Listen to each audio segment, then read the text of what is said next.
ایمان والوں کے اذہان و قلوب میں اللہ رب العزت نے بات ڈال دی. اے ایمان والوں، اجتناب کرو، پرہیز کرو. بہت سارے گناہ، بہت ساری بدگمانیاں گناہ ہیں، ان سے اجتناب کرو. قربان جائے رب العالمین پر. رب العالمین نے واضح اعلان کر دیا،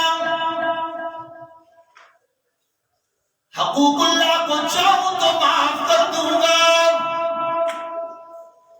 میں اپنے حقوق تو معاف کر سکتا ہوں، لیکن حقوق العباد کو معاف نہیں کروں گا جب تک وہ معاف نہ کرے. اللہ کے در کا ضابطہ یہ ہے، اگر کسی نے کسی کے ساتھ ایک رائی کے دانے کے برابر بھی ظلم کیا تو ظلم کا بدلہ بھی دلوایا جائے گا.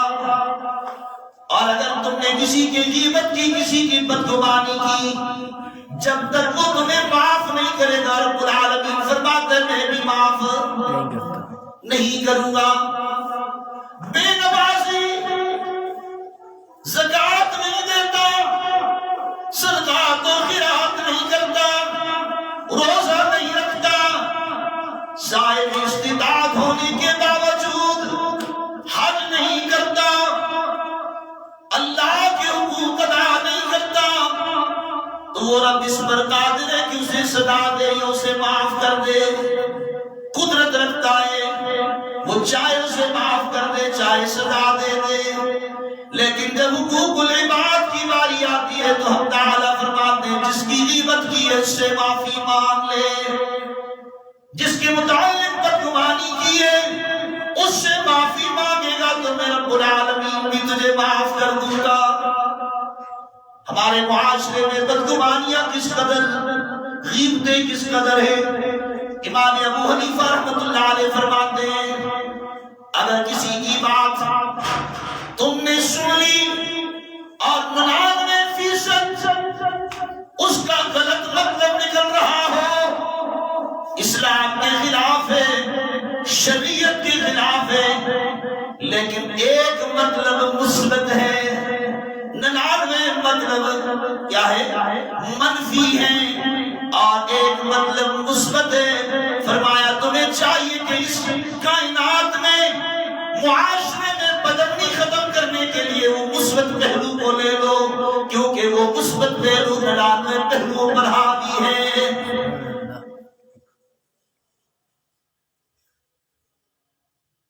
سرکار دو عالم صلی اللہ علیہ وسلم نے فرمایا ایاکم ظن فإن الظن أكذب الحدیث. فرمایا بدگمانی سے بچو، اور بدگمانی بہت بڑا جھوٹ ہے. اکذب الحدیث، یہ بہت بڑا جھوٹ ہے، اور یہ جھوٹ میں جھوٹ بھی تو کبیرہ گناہ ہے، لیکن یہ جھوٹ میں بھی اعلیٰ درجہ ہے. جھوٹ بھی کبیرہ گناہوں میں سے گناہ ہے، اور بدگمانی بھی ایک بہت بڑا جھوٹ ہے، لیکن جھوٹ میں بھی یہ اعلیٰ درجہ ہے. ظنوا بالمؤمنین خیرا، مسلمانوں کے متعلق بدگمانی نہ کیا کرو، مومنین کے متعلق بدگمانیوں سے بچو. حضرت عیسیٰ علیہ السلام اللہ کے برگزیدہ پیغمبر عیسیٰ علیہ السلام نے اپنی نگاہوں سے ایک شخص کو چوری کرتے ہوئے دیکھا. حضرت عیسیٰ علیہ السلام نے فرمایا اسرقتا، کیا تم نے چوری کی ہے؟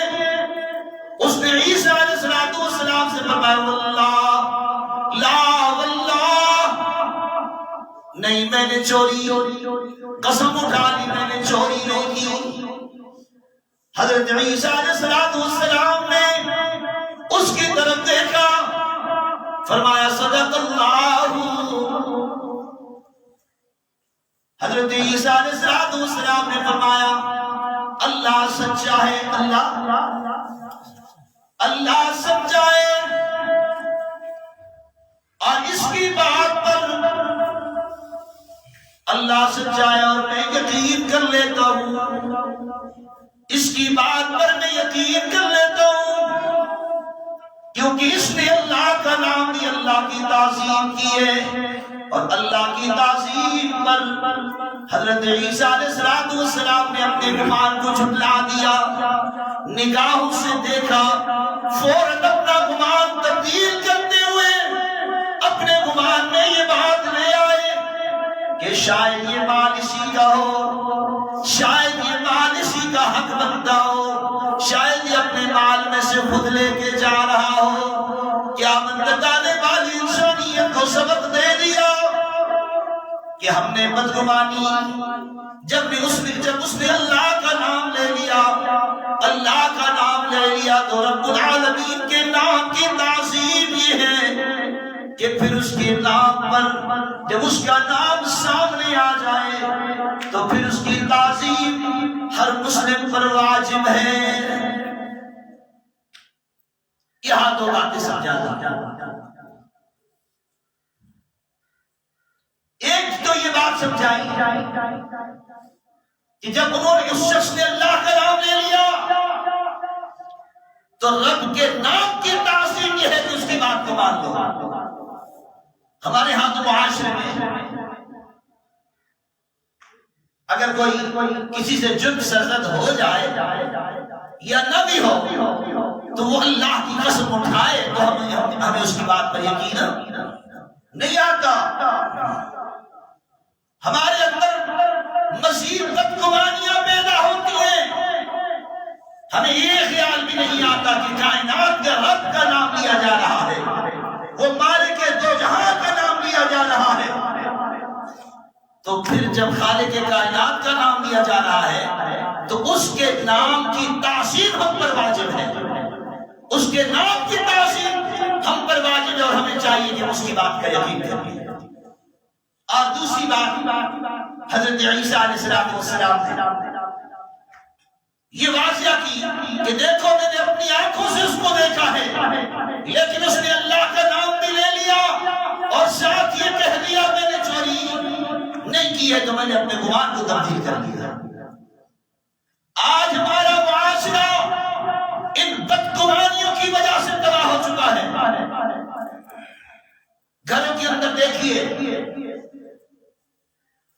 تو شوہر کے دل میں بیوی کی بدگمانی، بیوی کے دل میں شوہر کی بدگمانی، بھائیوں میں بدگمانی، بہنوں میں بدگمانی، اولاد ماں باپ کے دل کے اندر بدگمانی، ماں باپ کے دل میں اولاد کے بارے میں بدگمانی، اور اسی طرح پڑوسی کے بارے میں بدگمان.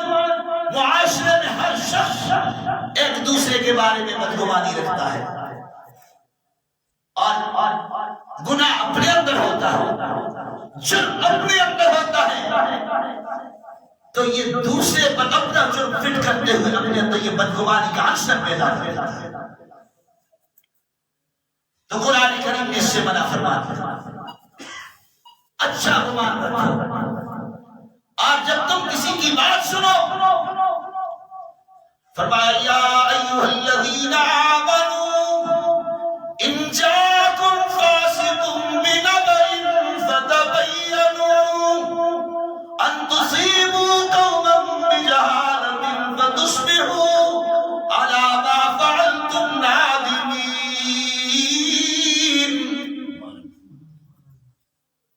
اس آیت کے شان نزول میں مفسرین نے ایک واقعہ لکھا ہے. ام المؤمنین حضرت جویریہ رضی اللہ تعالیٰ عنہ، حضرت جویریہ بن حارث رضی اللہ تعالیٰ عنہ اپنے والد کا قصہ سناتی ہے. فرماتی ہے کہ میرے والد گرامی حضرت حارث بن زرار رضی اللہ تعالیٰ عنہ بارگاہ رسالت میں آئے، اپنے قوم کے سردار ہیں، اپنے قوم کے سربراہ ہیں، بارگاہ رسالت میں آئے اور اسلام دین قبول کیا اور اللہ کے رسول صلی اللہ علیہ وسلم سے تعلیمات لے لی. یا رسول اللہ صلی اللہ علیہ وسلم